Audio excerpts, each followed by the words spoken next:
We've all seen her when we're scrolling through our feeds, that perfect online persona that just seems a little too good to be true. Well, today we're going to break down a really fascinating analysis on what it calls the branding illusion. It's a powerful way to understand these super curated identities we see every single day. Let's just dive right in. So I gotta ask, have you met her? The woman online who seems to have it all? It's an image that's everywhere, right? Carefully put together just for us to see. But the analysis we're digging into today asks a really important question. What's the reality hiding behind that picture-perfect post? Okay, so to really get what this illusion is all about, we first have to build the character. Before we can start picking it apart, we need to be totally clear on the key ingredients that go into making this perfect online persona.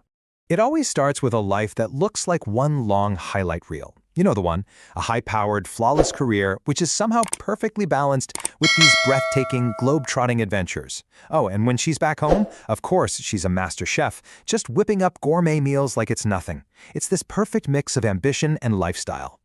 And naturally, the whole vibe has to match the lifestyle.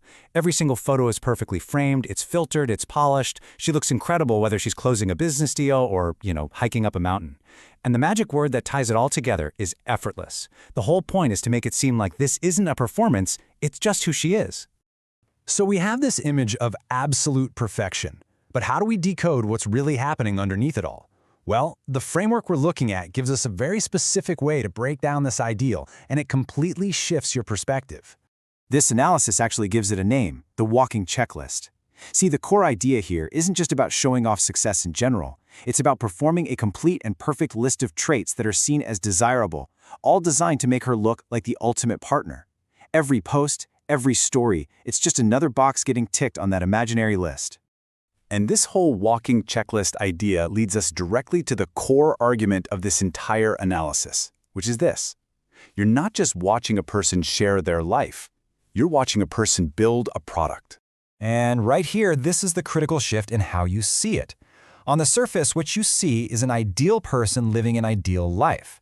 But this framework says what you're actually seeing is a strategically managed brand. The person has literally become the product. And this quote from the analysis really just hits the nail on the head when it comes to the goal. It's, and I quote, a performance designed to make the man feel lucky to be chosen. This completely reframes the whole persona, right? It turns it into a targeted marketing strategy, positioning the person as a prize to be won. Okay, so if it's all just a performance, then why? What's the real motivation? This is where the analysis digs a layer deeper and starts to explore the potential psychology that's driving this intense kind of personal brand building. According to this framework, it's all powered by three key psychological drivers. First, there's a deep, almost religious commitment to keeping up the branding illusion, no matter what.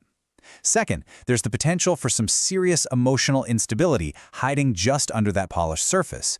And third, a powerful need for what the analysis calls worship, just constant external validation. Let's talk about that second point for a second, instability.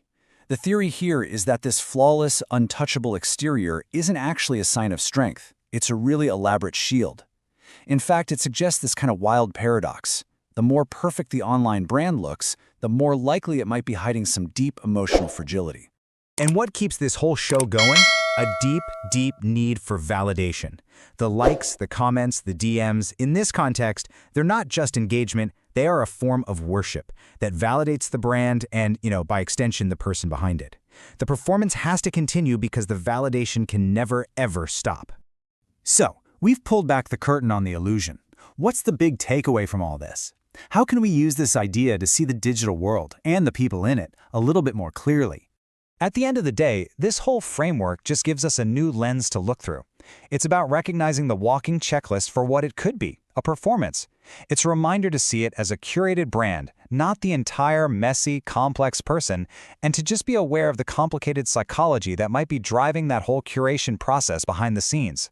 And all of this leads to a huge question, one that goes way beyond this one specific persona. In a world where we're all kind of encouraged to become our own personal brands, how do we find the real, complex, and beautifully imperfect person behind the screen? That's the real challenge, isn't it?